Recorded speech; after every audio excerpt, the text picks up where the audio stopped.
Yawwa, malam za ka iya gaya mana sunanka? Ni dai sunana Usman Muhammad, wanda aka fi sani da Usman Jaye. Jaye, gaskiya ne. Shi ne ainihin sunana.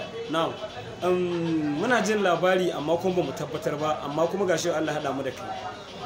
An ce kana iya canjawa daga karakta ka ma'ana yanayin yadda kake rayuwarka ka koma rayuwar wani. Gaske ne ko kuma dai mutane ne kawai suke faɗa? Wannan gaskiya ne.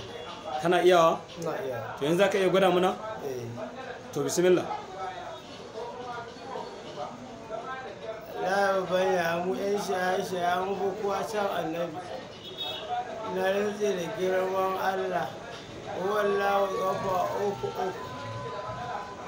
In ba Allah ɗaya ne ba Allah ya soya ni dole wani mai zagi 'yan shaye-shaye don me ya ba uwarsa.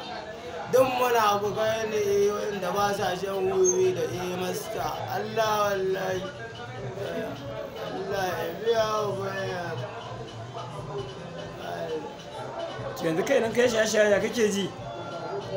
Idan na yi shaye-shaye jina nake normal ba abin da ya dame ni duk mana abokan ugonmu wasu nake ci na gaya ma Allah wallahi Allah ai kai magana ungoku ba akwai abokanai da yan uwa da waye duk baka raga musu kafa? Kullum uwarsu muna abokai ne.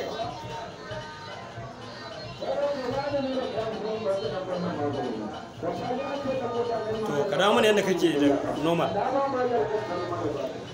Gashi yadda nake normal Haka kake. amma ban taɓa shaye-shaye ba. Allah baka taɓa shan komai ba. Ban taɓa shan komai ba cin da nake. To me kai wani sako zaka isarwa yan shaye-shaye? Wannan abu ne mai kyau ba su daina, yana zubar da mutunci a unguwa. Al'umma suna ganin ka kamar na banza, ba za ka iya komai a rayuwarka ba za ka tsinina kanka komai ba ka tsinina iyayenka ko komai ba. Wannan na jan hankalinsu, ya kamata su gyara rayuwarsu su zama mutum kamar kowa ma. Wannan shine abin da zan faɗa a takaice.